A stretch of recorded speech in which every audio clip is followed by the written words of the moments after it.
this is Akash Akashikwan and welcome to Samarpan Techno School Biology YouTube channel. આપણે જોઈ રહ્યા હતા chapter number 19. આજે એનો ભણીશું લાસ્ટ લેક્ચર એટલે કે લેક્ચર નંબર 5. અત્યાર સુધી આપણે ગાળ કઈ રીતે થાય, મૂત્ર કઈ રીતે બને એની વાત કરી અને મૂત્ર બનવા પાછળ અથવા તો મૂત્રની અનિયમિતતા પાછળ કોના કયા ફેક્ટર્સનો હાથ હોય, કયા કયા ભાગ કઈ રીતે ક્રિયાવિધિ કરે એ પણ આપણે જોયું. ઓકે, આજ વાત કરીશું મૂત્ર નિકાલની. તો મૂત્ર આપણને ખબર છે કે મૂત્રપિંડમાંથી મૂત્ર એ ક્યાં આવે? પેલા મૂત્રવાહિનીમાં. મૂત્રવાહિનીમાંથી એ ક્યાં સંગ્રહ પામે? મૂત્રાશયમાં, કે જે એક કેવી છે? પટલમય કોથળી. ઓકે, તો આ કોથળી કે જેની દિવાલ શાની બનેલી છે? રેખિત સ્નાયુની અને અરેખિત સ્નાયુ બંનેની. ઓકે, કોની કોની? રેખિત અને અરેખિત.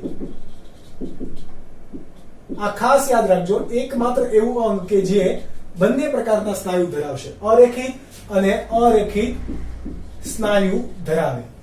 ઓકે, રેખિત હશે કેવા હશે? ઐચ્છિક અને અરેખિત હશે કેવા હશે? અનૈચ્છિક.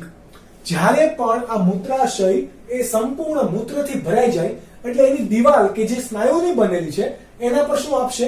ખેંચાણ આપશે, દબાણ આપશે, જેના પરિણામે ત્યાંથી કોણ ઉત્પન્ન થશે? તો કે સંદેશા. કોણ ઉત્પન્ન થાય? સંદેશાઓ. આ સંદેશા કયા કયા ચેતાતંત્ર દ્વારા આગળ વધશે? તો કે મધ્યસ્થ ચેતાતંત્ર એટલે કે સેન્ટ્રલ નર્વ સિસ્ટમ દ્વારા ક્યાં આવશે? મગજમાં. કોણ?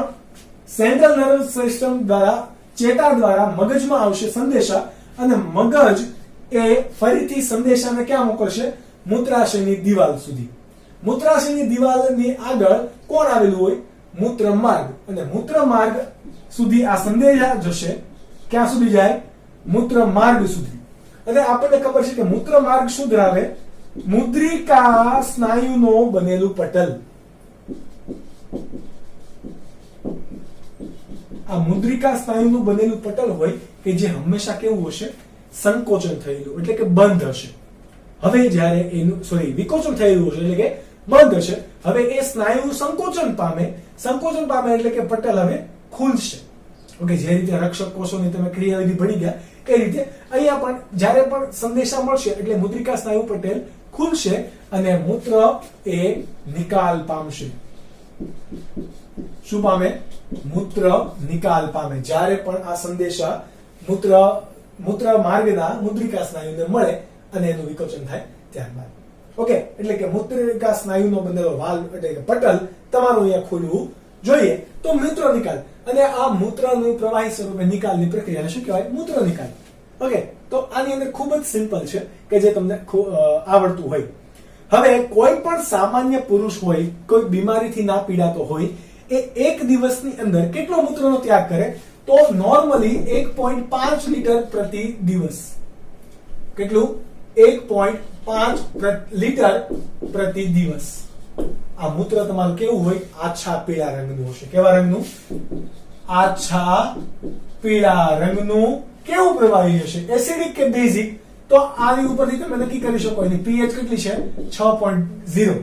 એટલે કેવું હોવાનું? એ એસિડિક પ્રવાહી હોવાનું. કેવું હોવાનું છે? એસિડિક પ્રવાહી. ત્યારબાદ એની મૂત્રનું બંધારણ આપણે જોઈએ. કોનું? મૂત્રનું બંધારણ. તો એની અંદર પાણીનું પ્રમાણ કેટલું છે? મૂત્રની અંદર 95%. એટલા માટે તમે જ્યારે પાણી વધારે પીવો છો ત્યારે તમારે પેશાબ વધારે વખત જવું પડે. પાણીનું પ્રમાણ કેટલું છે? 95%. આની સિવાય એની અંદર કોણ કોણ હોય છે?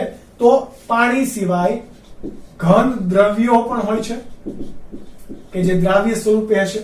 આ ઘન દ્રાવ્યો સ્વરૂપે કોણ કોણ હોય? તો કે પેલું હશે યુરિયા. કારણ કે મનુષ્ય કેવા ત્યાગી પ્રાણી છે? યુરિયા. કેટલો યુરિયા હશે? તો યુરિયા હશે 20 થી 30 ગ્રામ પર ડે ની વાત છે. કેટલો? 20 થી 30 ગ્રામ યુરિયા માણસ પર ડે રિલીઝ કરે છે. બરાબર. ત્યારબાદ કોણ હશે? તો કે તમારું એમોનિયા. એમોનિયા કેટલું? 1 થી 2 ગ્રામ. ત્યારબાદ કોણ? તો કે ક્રિએટિનાઇન. કેવો નાઇન? ક્રિએટિનાઇન. તો એનું પણ પ્રમાણ કેટલું? 1 થી 2 ગ્રામ પર ડે. અને ત્યાર પછી કોણ હશે? Uric acid. અંશતઃ માત્રામાં યુરિક એસિડ પણ જોવા મળે. ઓકે, આ યુરિક એસિડ કેટલું? 1 ગ્રામ. આ તમારા મૂત્રની અંદર નિકાલ પામતા ઘન દ્રવ્યો છે. ત્યારબાદ આપણે વાત કરીએ કે આયન્સ પણ હશે, એટલે કે કોણ? ખનિજ આયન. કયા કયા ખનિજ આયનો હોય એની આપણે વાત કરીએ તો અહીંયા પોઝિટિવ અને નેગેટિવ આયન્સ હું બંને તમને દર્શાવી દઉં કે કયા કયા હશે. પોઝિટિવ આયન્સ એટલે કે જે ધન વીજભાર ધરાવે છે એ, અને નેગેટિવ આયન્સ એટલે કે જે ઋણ વીજભાર ધરાવે છે એ. તો પોઝિટિવ આયન્સ કયા કયા હશે? તો કે એની અંદર પહેલો લઈએ આપણે અમોનિયમ આયન, ત્યારબાદ પોટેશિયમ, ત્યારબાદ સોડિયમ. ઓકે, આ મેઇન તો તમારા થઈ જ ગયા. આ આયન્સ સિવાય પણ બે અગત્યના કે જે તમારે જનરલ નથી આવતા ક્યાંય, એટલે કે ચેપ્ટરમાં તમે નથી ભણ્યા, મેગ્નેશિયમ અને કેલ્શિયમ પણ. આ પણ રિમૂવ થશે. અને નેગેટિવ એટલે કે ઋણ આયન ની અંદરથી કોણ? તો કે સલ્ફરના ઓક્સાઇડ સ્વરૂપો, એટલે કે સલ્ફરના ઓક્સાઇડ, પછી ત્યારબાદ ફોસ્ફેટ, અને આપણા પાસે બેઝ આપણો કે જે એને સાથે નીકળતો તો એ કોણ? Cl-. આ તમારા ઋણ આયનો. આ ખનિજ આયનો એટલે કે મૂત્રના બંધારણની અંદર કોણ કોણ હશે? પાણી, આ ઘન દ્રવ્યો અને આ ખનિજ આયનો. હવે તમને ખબર હશે કે જ્યારે તમે ઘણા રોગથી પીડાતા હોય તો એની ચકાસણી પણ મૂત્રથી કરવામાં આવે. તમારું યુરિન ટેસ્ટ કરે. ડાયાબિટીસ હોય તો તમારી મૂત્રની ચકાસણી કરે તો ખબર પડે કે તમારા શરીરની અંદર ગ્લુકોઝનું પ્રમાણ વધારે છે કે ઓછું છે.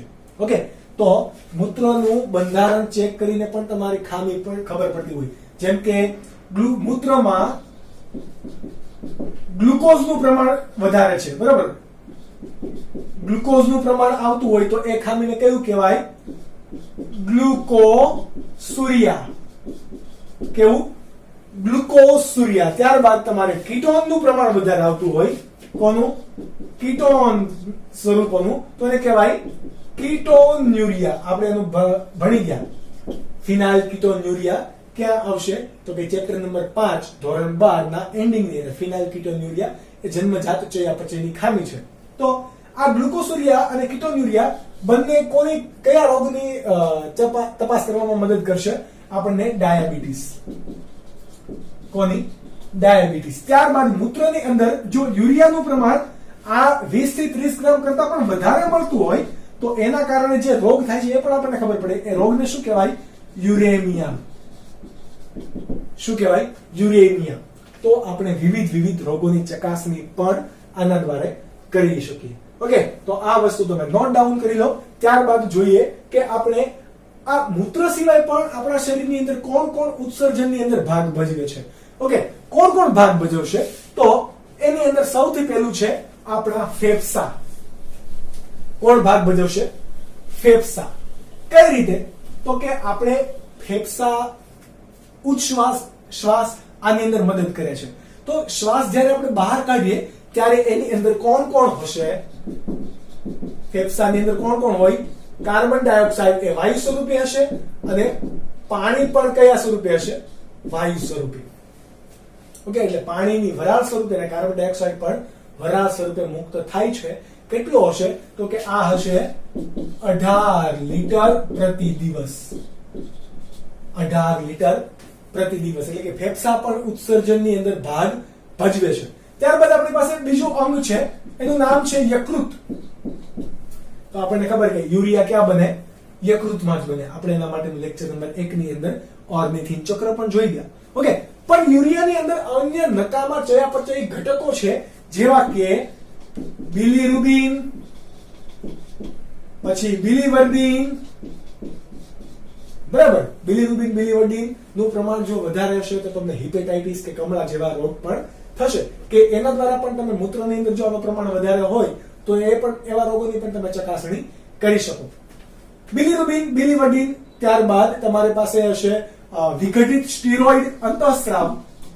વિઘટિત સ્ટીરોઇડ પ્રકારના અંતઃસ્ત્રાવોને પણ દૂર કરવામાં કોણ મદદ કરશે? યકૃત. ત્યારબાદ વધારાના વિટામિન્સ, કારણ કે વિટામિન્સ નું પ્રમાણ આપણા શરીરની અંદર બહુ ઓછું જરૂરી છે પણ અતિ આવશ્યક છે. એનું પ્રમાણ ઓછું હોય પણ હદ કરતા જો વધી જાય તો એના નુકસાની પણ ખૂબ વધારે હોય. એટલે વધારાના વિટામિન્સને પણ દૂર કરવામાં કોણ મદદ કરશે? યકૃત. અને કોઈ પણ આપણે દવા લેતા હોઈએ, મેડિસિન્સ લેતા હોઈએ, એ દરમિયાન તમને ખબર છે કે તમારું મૂત્ર છે એ કેવું આવે? વધારે પીળાશ પડતું આવશે.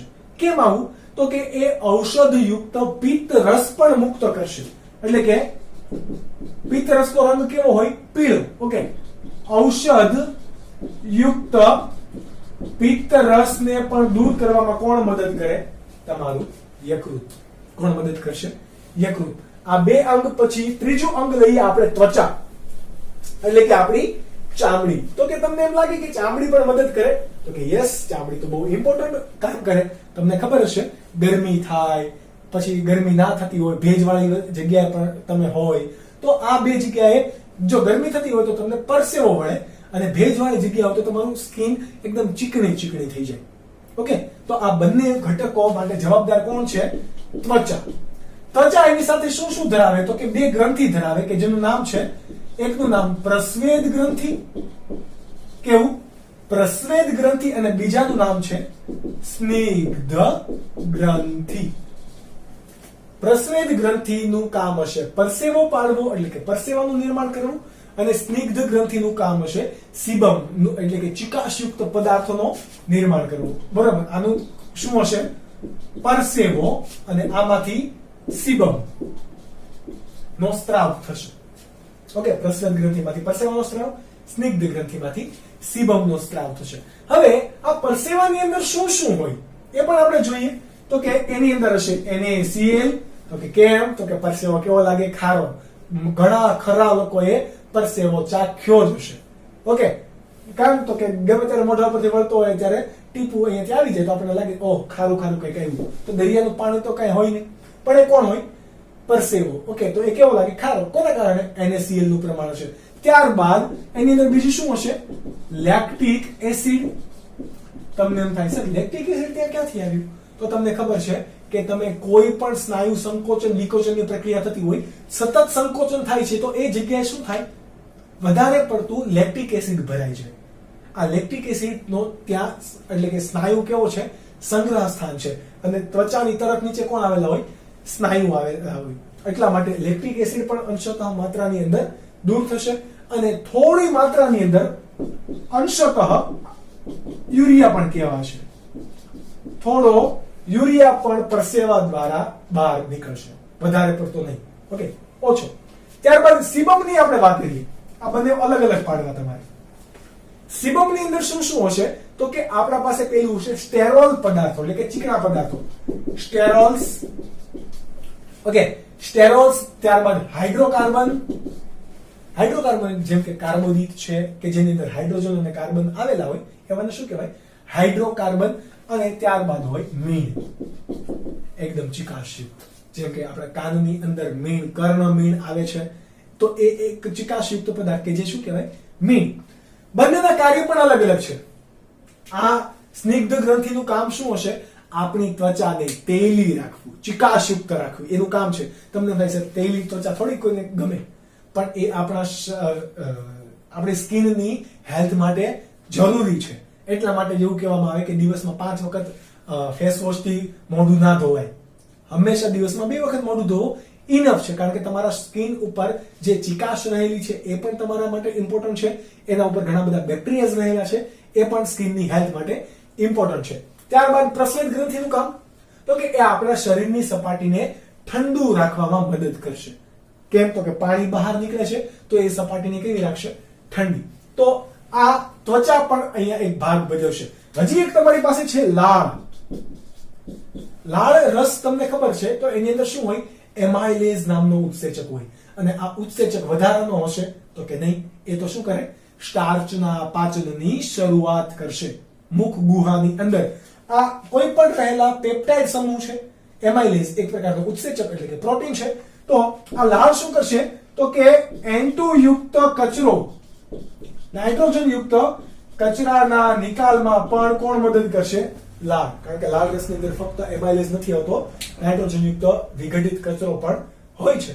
તો આ વાત થઈ ગઈ તમારા 4 અંગ કે જે સહાયક અંગ તરીકે ઓળખાય છે ઉત્સર્જન અંગની અંદર. કોના તરીકે ઓળખાય? સહાયક અંગ. આ વસ્તુ તમે નોટ ડાઉન કરી નાખો. ત્યારબાદ આપણે લાસ્ટ ટોપિક તરફ આગળ વધીએ. ત્યારબાદ જોઈએ કે ઉત્સર્જન તંત્રની અનિયમિતતા કઈ કઈ છે. ઓકે, પહેલી અનિયમિતતાની વાત કરીએ તો પહેલી અનિયમિતતાની અંદર આવશે યુરેમિયા, કે હમણાં જેની આપણે વાત કરી. કોને કહેવાશે યુરેમિયા? તો કે ઘણી વખત આપણું મૂત્રપિંડ એ વધારે પડતા સાંદ્ર મૂત્રનો ત્યાગ ના કરતો હોય ત્યારે યુરિયાનો ભરાવો આપણા શરીરમાં થતો રહેશે. શું થાય? યુરિયાનો ભરાવો આપણા શરીરમાં થાય એટલે કે બ્લડમાં પડે, એના કારણે રુધિરમાં યુરિયાની હાજરી ને શું કહેવાય? યુરેમિયા. ઓકે, શા માટે આવું થશે? રુધિરમાં હાજરી આવશે તો કે વધારે પડતો યુરિયા એ બહાર નથી નીકળતું, એટલા માટે અહીંયા તમારે શરીરની અંદર ભરાવો થાય છે. ઓકે, આ ભરાવો થાય છે તો કેમ આવું થાય છે? તો કે મૂત્રપિંડ એ યુરિયાને રિમૂવ કરવા માટે કેપેબલ નથી.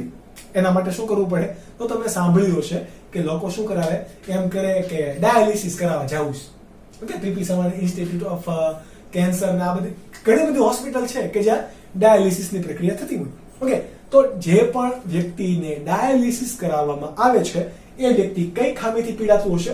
યુરેમિયા. આ તમારે યાદ રાખવું, બરાબર? એટલે તમારા પપ્પા કે કોઈ પણ રિલેટિવને પણ હોય એને નહીં ખબર હોય કે એને એમ કે કિડની કામ નથી કરતી, પણ એને નહીં ખબર હોય કે રોગ કયો છે? યુરેમિયા છે. કયો? એટલે કે ખામી છે, એનું નામ છે યુરેમિયા. તો કઈ પદ્ધતિ કરવામાં આવે એની સારવાર માટે? ડાયાલિસિસ.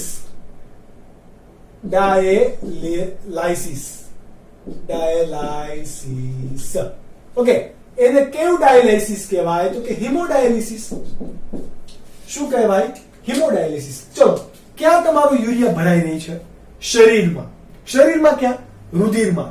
રુધિરમાંથી તમારે ભરાઈ રહી છે યુરિયા, તો તમારે એને રિમૂવ કરવું છે. એટલા માટે તમારે કે કૃત્રિમ મૂત્રપિંડ તમારે દાખલ કરવું પડશે. પણ એને શરીરમાં તો દાખલ ના કરી શકાય. મશીન જેવી કોઈ ક્રિયાવિધિ દ્વારા આપણે આવું કરી શકીએ.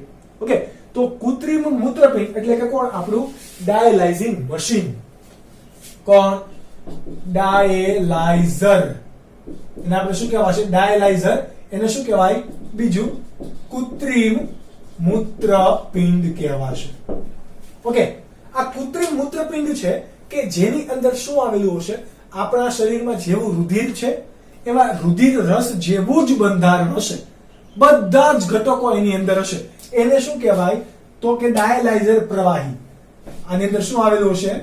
ડાયાલાઇઝર પ્રવાહી આવેલું હશે કે જે ઉત્સર્ગ પદાર્થો સિવાય, નકામા પદાર્થો સિવાય બધા જ ઘટકો ધરાવતા હશે. રુધિર જેવું જ હશે, બરાબર? એટલે કે રુધિર રસને સમાન હશે, પરંતુ એની અંદર નાઇટ્રોજન યુક્ત ઉત્સર્ગ અથવા તો નાઇટ્રોજન યુક્ત પદાર્થ શું હશે? ગેરહાજર હશે. કેમ? તો કે આપણે એને તો રિમૂવ કરવાનું છે. ડાયાલાઇઝર એક સાધનનું નામ છે. સાધનની અંદર કયું પ્રવાહી હોય? ડાયાલાઇઝર પ્રવાહી. ઓકે, આ ડાયાલાઇઝર પ્રવાહીની આપણે કેવું હશે? તો કે રુધિર રસને સમાન પરંતુ નાઇટ્રોજન યુક્ત પદાર્થ વિહીન. આ પ્રવાહીની આ મશીનની અંદર એકદમ ગૂંચળામય નલિકાઓ આવેલી હોય. જેવી રીતે આપણે કેમ ઉત્સર્ગ એકમ જો એકદમ ગૂંચળામય હોય, એવી ગૂંચળામય નલિકા પણ તો એ મોટી હોય. ઓકે, તો આ નલિકાને શું કહેવાશે? સેલોફેનની નલિકા. સેલોફેનની નલિકા કેવી હશે? ગૂંચળામય. કોની હોય? તો કે ડાયાલાઇઝર મશીનની આ છે, બરાબર? સેલોફેનની નલિકા છે કે જેનું આવરણ કેવું છે? છિદ્રિષ્ઠ. કેવું છે? આવરણ છિદ્રિષ્ઠ.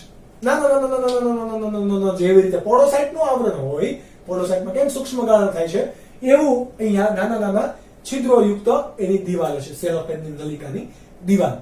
આ સેલોફેનની નલિકા એ કોના માટે પ્રવેશ્ય છે અને કોના માટે અપ્રવેશ્ય છે એ પણ તમારે ખૂબ જ યાદ રાખવાનું છે.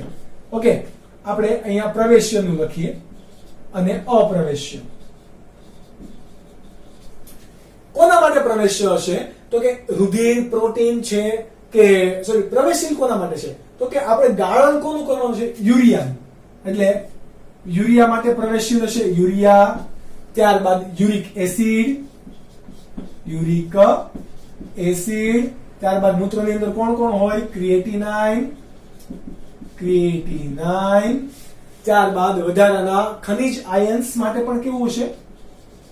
ખનિજ આયન્સ માટે પણ પ્રવેશશીલ. કોના માટે અપ્રવેશશીલ હશે? તો કે આપણે એને અલગ માર્કરથી દર્શાવીએ. અપ્રવેશશીલ રુધિર કણો માટે અપ્રવેશશીલ હશે. ત્યારબાદ રુધિરની અંદર આવેલું પ્રોટીન એટલે કે રુધિર પ્રોટીન માટે પણ કેવું હશે? અપ્રવેશશીલ હશે. એને પ્રવેશવા દેશે નહીં. ઓકે, આ એક વસ્તુ યાદ રાખો. હવે આપણે જોઈએ એની મિકેનિઝમ. શું જોઈએ? મિકેનિઝમ. ચલો, તમારું શરીર અથવા તો મારું શરીર ની અંદર બહુ યુરિયા છે, તો મારે આ મશીનની અંદર દાખલ કરવું પડશે યુરિયાને. તો મશીનની અંદર હું દાખલ કઈ રીતે કરીશ? તો કે ક્યાંથી મારે બ્લડ ક્યાંથી લેવું? અહીંયાથી લેવું, અહીંયાથી લેવું, ક્યાંથી લેવું?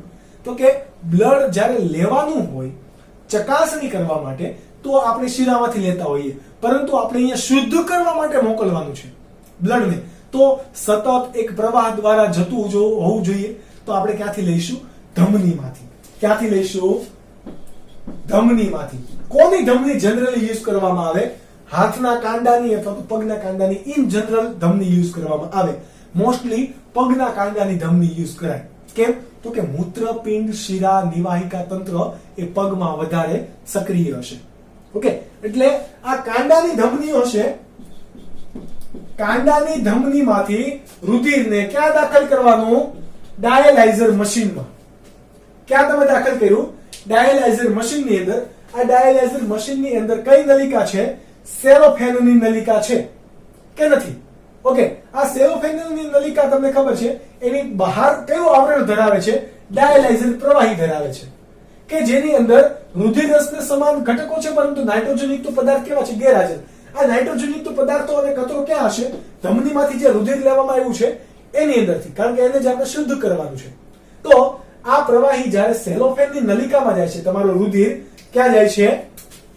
આ સેલોફેનની નલિકામાં જાય છે ત્યારે આ ઘટકો ગળાતા નથી. કેમ? તો કે કેવા છે? અપ્રવેશશીલ. કેવા છે? અપ્રવેશશીલ. એટલે આ બધા જ ઘટકો કેવાથી જાય છે? આ અપ્રવેશશીલ ઘટકો છે. સોરી, આપણે આ બાજુ લખવું હતું, પરંતુ આવી રીતે દર્શાવી દઈએ. આ બધા ઘટકો પ્યોર થઈ ગયા. કેવા થઈ ગયા? પ્યોર. હવે જેવા તમારા પ્રવેશશીલ હતા, એટલે કે સેલોફેન નલિકામાંથી જે નીકળી શકે એવા ઘટકો છે, એ કયા રહ્યા? તો કે તમારા આ બધા જ ઘટકો ક્યાં વયા જશે? ડાયાલાઇઝિંગ પ્રવાહીની અંદર, બહારના માધ્યમની અંદર. ઓકે, હવે આ જે તમારું બ્લડ જે મળે છે કે રુધિર કણો ધરાવતું હશે, રુધિર પ્રોટીન ધરાવતા હશે, ફક્ત આટલા ઘટકો એની અંદર હશે નહીં, બાકી સેમ ટુ સેમ એ પ્રવાહી હશે. તો એને હવે તમે શરીરમાં દાખલ કરી શકો. તમને એમ થાય હે હું સર હવે તમે લેવા માંડ્યા, તમે રુધિર બહાર કાઢો તો જામી ન જાય? જામી જાય. તો એના માટે આપણે શું કરવાનું? જ્યારે પણ કાંડા કે ધમનીમાંથી રુધિર બહાર લેતા હોઈએ તો ડાયાલાઇઝર પ્રવાહી ડાયાલાઇઝર મશીનની અંદર જાય તો એની અંદર પહેલા શું મેળવવામાં એટલે કે શું ઉમેરવામાં આવે છે? તો કે હિપેરિન ઉમેરવામાં આવે. હિપેરિન કેવું છે? એન્ટીકોએગ્યુલેન્ટ છે, એટલા માટે એ રુધિરને ગંઠાવા દેશે નહીં. પરંતુ આ હિપેરિન યુક્ત રુધિર જો આપણા શરીરમાં જશે અને આપણને ક્યાંક વાગશે તો આપણા શરીરમાં હિપેરિન છે, તો આપણા શરીરમાં રુધિર ગંઠાશે પણ નહીં.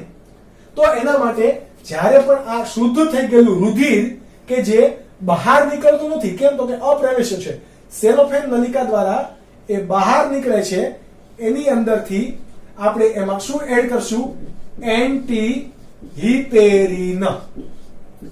એન્ટીહિપેરિન એડ કરી દીધું, એટલે કે આ હિપેરિનની અસરને બધી કેવી કરી દેશે? નાબૂદ. ત્યારબાદ આપણે એને ક્યાં દાખલ કરવાનું છે? આપણા શરીરમાં. તો શરીરમાં ક્યાં દાખલ કરશું? આપણે શિરામાં. આપણે પહેલા પણ વાત કરી ગયા કે કોઈ પણ વસ્તુ હંમેશા જ્યારે શરીરમાં દાખલ કરવાની હોય તો એ શિરામાં દાખલ કરશું. કેમ? તો કે શિરા સીધી ક્યાં જતી હશે? હૃદયમાં. અને હૃદય એ શુદ્ધ રુધિરનું આખા શરીરમાં સંકોચન વિકોચન દ્વારા એનું કામ છે પમ્પિંગ કરવું. તો સંકોચન વિકોચન દ્વારા એ રુધિરનું આખા શરીરમાં પરિવહન કરશે. તો તમારું બ્લડ કેવું થઈ ગયું? અહીંયા એકદમ ક્લીન, સાફ સુથરું. અને જે તમારા શરીરમાં યુરિયા ભરાઈ રહેતો હતો એ કામ કોણે કરી દીધું? હટાવવાનું, આ મશીને. એટલા માટે એને શું કીધું? કૃત્રિમ મૂત્રપિંડ. ઓકે, તમે આ વસ્તુ નોટ ડાઉન કરી લો. સેલોફેન નલિકા કોના માટે પ્રવેશશીલ છે, અપ્રવેશશીલ છે, કયો કયો ઘટક મેળવવામાં આવે છે, આ બધું બહુ પૂછાય છે. ઓકે, તો તમારે આ યાદ રાખવું પડશે. આ યુરેમિયા બાદ હવે આપણે જોઈએ તો કે બીજા નંબરે છે મૂત્રપિંડની નિષ્ફળતા. ઓકે, મૂત્રપિંડ તમારા કોઈ કાર્યને અંશતઃ કે સંપૂર્ણ કરવા માટે અશક્ત હોય, જરા પણ કાર્ય જ ના કરી શકતું હોય, એને શું કહેવાય? મૂત્રપિંડ નિષ્ફળતા. જેને આપણે કહીએ છીએ કે કિડની ફેલ થઈ ગઈ. શું કહીએ છીએ આપણે એને? કિડની ફેલ થઈ ગઈ. એટલે કે કિડની ફેઇલર. અને બીજું શું કહેવાય? Kidney failure. કોઈ પણ કાર્ય કરવા માટે મૂત્રપિંડ અસમર્થ છે તો જ એને શું કહેવાશે? Kidney failure. ઓકે, ઘણા બધા રીઝનને કારણે કિડની ફેઇલર થશે. જેમ કે કોઈ પણ દવાની આડ અસર થવી, કોઈ પણ બેક્ટેરિયા, કોઈ પણ વિષ એટલે કે ઝેર, પોઈઝનસ અસર થવી, બરાબર, એટલે કે વિષકારી અસર થવી, કોઈ બેક્ટેરિયા છે, વાયરસની અસર થવી. ઓકે, તો એના કારણે તમારું મૂત્રપિંડ નિષ્ફળ થઈ શકે. ઓકે, એક જ આનો ઉપાય છે કે આનું હવે રિપ્લેસમેન્ટ કરવું પડે. એટલે આનું શું કરવું પડે? ટ્રાન્સપ્લાન્ટેશન. એક જ આનું એક નિવારણ છે, બાકી કોઈ નિવારણ છે નહીં. એટલે કે તમે ઘણા પિક્ચરમાં જોયું છે અને વાસ્તવિકતામાં પણ સાંભળ્યું છે કે કિડની કોઈક લઈ લે. બરાબર, હવે અજાણ્યા લોકોની કિડની નો લે. હું તો નહીં તમારી કિડની લઉં. હું કોની કિડની લઈશ? મારા નજીકના સંબંધો હશે, મારા મમ્મી પપ્પાની કોઈ કિડની હશે, મારો ભાઈ કિડની આપવા માંગતો હશે. કેમ? તો કે મારું રુધિર જૂથ અને એમનું રુધિર જૂથ વચ્ચે ઘણા બધા સંબંધો હશે અને એમની પ્રતિકારકતા એટલે કે દૈહિક પ્રતિકારકતા અને મારી પ્રતિકારકતા બંનેને કંઈક ને કંઈક અસર કરતી હશે. તો હું એમના અંગ સ્વીકારી શકીશ. હું જો કોઈ પણ અન્યના અંગ સ્વીકારી લઈશ તો એ કોષીય પ્રતિચાર મારા શરીરને નહીં આપે, તો એ અંદર ઘણા બધા રોગ સર્જે, ઇન્ફેક્શન સર્જશે. પરંતુ સગા સંબંધી અથવા તો વંશપરાગત કોઈ લોકો હોય, એમના જ અંગનું ટ્રાન્સપ્લાન્ટેશન કરીને આપણે લીધેલા હોય તો કોઈ પ્રોબ્લેમ આવતી નથી. ઓકે, તો આ પણ એક તમારે ખાસ ધ્યાન રાખવા જેવી બાબત છે કે ક્યારે પણ અંગોનું તમારે દાન કરવું હોય તો દાન નજીકના સંબંધો ધરાવતા હોય એવા સજીવની અંદર કરવું. ઓકે, અથવા તો દાન તમારે કોઈને લેવું હોય. ઓકે, કિડની તમારી ફેલ થઈ ગઈ છે, બંને કિડની ફેલ, એક કિડની પર પણ માણસ જીવી શકે. ઓકે, બંને કિડની ફેલ થઈ ગઈ છે તો એવા કિસ્સાની અંદર તમે કોઈક દાન કરવા માંગે છે તો તમારે કિડની પૈસાથી ખરીદવી છે, જેની બહુ કિંમત હોય. બરાબર, તમે ઘણા મૂવીઝની અંદર જોયું છે. અંધાધૂંધ મૂવીની અંદર પણ આયુષ્યમાન ખુરાનાની કિડની ચોરી લેવાની વાત થઈ હતી. બરાબર, તો આ બધા કેસની અંદર શું કરવું પડે? ટ્રાન્સપ્લાન્ટેશન કરવું પડે. એક જ માત્ર ઉપાય છે. ત્યારબાદ છે રિનલ કેલ્ક્યુલી. કેવું? રિનલ કેલ્ક્યુલી એટલે કે આપણે એને શું કહીએ છીએ? પથરી થઈ ગઈ. પથરી થઈ ગઈ એટલે આ પેડમાં બહુ દુખે. બસ આટલું જ યાદ રાખવાનું. એટલે વાત થઈ ગઈ, ખતમ. પથરી એટલે કે કોઈક સ્ફટિકોનો ભરાવો થવો. બરાબર, કોના સ્ફટિકો? તો કે યુરિક એસિડના ઓક્ઝલેટ સ્ફટિકોનો શું થવો? ભરાવો થવો. યુરિક એસિડના ઓક્ઝલેટ ક્ષારનો ભરાવો થવો એક પથરી સ્વરૂપે આપણા મૂત્રપિંડની અંદર એ નડ જ કરશે. ઓકે, નાની હોય 3 mm 4 mm 5 mm સુધીની પથરીઓ હોય કે જે ને ઘણી વખત શસ્ત્રક્રિયા એટલે કે ઓપરેશન દ્વારા અને હવે તો લેઝર ક્રિયા દ્વારા પણ રિમૂવ કરી શકાય. અને જો નાની હશે તો એને ઓગાળી પણ શકાય દવા લઈને, ટ્રીટમેન્ટ લઈને. ઓકે, તો આ રિનલ કેલ્ક્યુલી એટલે કે પથરી થવી. ત્યારબાદ છે ડાયાબિટીસ ટાઈપ 2 એટલે કે ડાયાબિટીસ ઇન્સિપિડન્સ. ક્યારે ડાયાબિટીસ ઇન્સિપિડન્સ થશે? તો કે એડીએચ ના ઓછા સ્ત્રાવથી. એડીએચ ના ઓછો સ્ત્રાવ થાય તો કયો તમને રોગ થાય? એટલે કે એડીએચ નો ઓછો સ્ત્રાવ થાય, વધારે પડતો મૂત્રનો ત્યાગ થશે. એવા કિસ્સાની અંદર તમને ડાયાબિટીસ 2 થઈ શકે કે જે મૂત્રપિંડની એક ઉણપ છે, અનિયમિતતા છે. ત્યારબાદ નેફ્રાઇટિસ એટલે કે મૂત્રપિંડનો સોજો. મૂત્રપિંડનો સોજો. મૂત્રપિંડની અંદર સોજા આવે છે તો એને શું કહેવાશે? નેફ્રાઇટિસ. આ કોના કારણે હોઈ શકે? કોઈ પણ બેક્ટેરિયા, વાયરસને કારણે આવા સોજા આવતા હોય. હવે તમને થાય છે કિડનીમાં ક્યાંથી બેક્ટેરિયા ઘરી ગયું? તો ક્યાંથી ઘરે? મૂત્રજનન માર્ગ દ્વારા એ બેક્ટેરિયા તમારા શરીરની અંદર પ્રવેશશે. ત્યારબાદ એ મૂત્રવાહિનીની અંદર એટલે કે મૂત્રાશયમાંથી મૂત્રવાહિની અને મૂત્રવાહિનીથી કિડની સુધી, એટલે કે ઊંધી પ્રોસેસ, ઓકે, ઊંધી પ્રોસેસ દ્વારા બેક્ટેરિયા તમને ચેપ લગાડી શકે. તો એ જે સોજો આવે છે જેના કારણે પીઠમાં, પેડુમાં બળતરા થાય, દુખાવો થાય, ઓકે, તો એને શું કહેવાય? નેફ્રાઇટિસ. ત્યારબાદ એના બે પ્રકાર પડે છે, પાયલોનેફ્રાઇટિસ અને ગ્લોમેરુલોનેફ્રાઇટિસ. ગ્લોમેરુલો એટલે તમને ખબર છે રુધિર કેશિકા ગુચ્છ. જો સોજો ક્યાં આવતો હોય? રુધિર કેશિકા ગુચ્છમાં સોજો આવે છે તો એને શું કહેવાશે? ગ્લોમેરુલોનેફ્રાઇટિસ. પરંતુ મૂત્રપિંડ નિવાપ, બરાબર, નાભીનો ભાગ, મૂત્રપિંડ નિવાપ એટલે કે ગળણી આકાર વાળો ભાગ, આંતરાલીય મજ્જકનો ભાગ, એ ભાગે જો સોજો આવે છે તો એને શું કહેવાશે? પાયલોનેફ્રાઇટિસ. કયા કયા? મૂત્રપિંડ નિવાપ, ત્યારબાદ આંતરાલીય ભાગ પર આવતા સોજાને શું કહેવાય? પાયલોનેફ્રાઇટિસ, કે જે બંને નેફ્રાઇટિસના જ ભાગ છે. ઓકે, ત્યારબાદ છે હિમેટ્યુરિયા. આ બધા તમને એનસીઈઆરટી ની બુકમાં નહીં આપેલા હોય, પરંતુ નીટ માટે તમારે બધું જ ઇમ્પોર્ટન્ટ માનીને ચાલવાનું. ના પૂછાય તો કાંઈ નહીં, તમારું ઇવન નોલેજ તો વધશે. ઓકે, હિમેટ્યુરિયા એટલે કે મૂત્રની અંદર રુધિરનું આવવું. બરાબર, ઘણી વખત કહેતા હોય કે બ્લડ કેમ પડે છે રુધિરની અંદર? કિડનીમાં કોઈ ઇન્ફેક્શન થયું હશે. તો એ રોગ છે એ કયું છે? હિમેટ્યુરિયા. ઓકે, એ પણ કોઈ ઔષધની અસરને કારણે અથવા તો કોઈ દવાની ઇન્ફેક્શનને કારણે આવું થઈ શકે. તો હિમેટ્યુરિયા એટલે કે મૂત્રમાં રુધિરની હાજરી, કે જેને શું કહેવાશે? હિમેટ્યુરિયા, કે જે ક્યારેય પણ સારું નથી. મૂત્રની અંદરથી તમને નહીં ખબર પડે, મોસ્ટલી આપણે જોતા ના હોઈએ. ઓકે, ટોયલેટની સ્વિચ ઘણા બંધ રાખીને જોતા હોય તો ખબર ના હોય મૂત્રની હાજરી છે કે મૂત્રમાં રુધિરની હાજરી છે કે નહીં. મૂત્રની હાજરી તો હોવાની છે ઓબ્વિયસલી. તો મૂત્રમાં રુધિરની હાજરી છે કે નહીં એ આપણને ખબર ક્યારે પડશે? તો કે કોઈક રોગ થઈ જાય ત્યારે, કોઈક અનિયમિતતા આવવા માંડે ત્યારે. એના માટે તમારે મૂત્રની તપાસણી પણ કરાવતી રહેવી પડે. ત્યારબાદ છે એન્યુરિયા. એન્યુરિયા એટલે કે બહુ ઓછું મૂત્રનો સ્ત્રાવ થવો. દિવસના 250 થી 300 ml એક જ વખત તમે દિવસમાં પેશાબ કરવા જાવ છો તો એવા પ્રકારની ખામી એને શું કહેવાશે? એન્યુરિયા. એટલે કે ઓછો મૂત્ર ત્યાગ થવો અને વધારે પડતો મૂત્ર ત્યાગ થવો એટલે કે પોલિન્યુરિયા. વધુ મૂત્ર ત્યાગ, બંને માટે એક સિચ્યુએશન જવાબદાર છે. વધારે પડતો મૂત્ર ત્યાગ કોના કારણે થશે? તો કે એડીએચ ની ઉણપ. એડીએચ ની ઉણપ અથવા તો એની ખામીને કારણે શું થાય? વધુ મૂત્રનો ત્યાગ થાય. અને તમને હમણાં વાત કરી કે એએનએફ નું પ્રમાણ વધી ગયું હોય. કોનું? એએનએફ નું પ્રમાણ વધી ગયું હોય તો એ નહીં જીએફઆર વધવા દે, નહીં એડીએચ નો સ્ત્રાવ થવા દે, એ બધાને ક્રિયાને અટકાવશે. તો એ દરમિયાન ઓછા મૂત્રનો ત્યાગ. તમે જોજો, તમે જ્યારે કોઈ પણ ગંભીર સ્થિતિમાં હોય ત્યારે તમને પેશાબ નહીં લાગે. કોઈ તમારી પાછળ કૂતરો પડ્યો હોય તમને એવું લાગે કે નહીં મારે પેશાબ કરીને જવું છે, આવું નહીં થાય. કેમ? તો કે એ દરમિયાન તમારો હૃદયના ધબકારા વધી ગયા હશે અને કર્ણકની દિવાલમાંથી એએનએફ નો સ્ત્રાવ થતો હશે કે જે રુધિર વાહિનીનું સંકોચન શું કરશે? વિકોચન કરશે. ઓકે, એ દરમિયાન તમારું બ્લડ પ્રેશર વધતું હશે. અનુકંપી ચેતાતંત્ર દ્વારા એને મેન્ટેન કરવાનું પણ એક ક્રિયાવિધિ ચાલુ હશે સાઈડની અંદર. એ દરમિયાન તમને મૂત્ર ત્યાગ થશે નહીં. તો આ બધા રીઝન્સ છે અને આ તમારા 8 ટોટલ રોગ કે જેની અંદરથી યુરેમિયા અને એની અંદરથી એની સારવાર એટલે કે હેમોડાયાલિસિસ તમારા માટે ખૂબ જ ઇમ્પોર્ટન્ટ છે.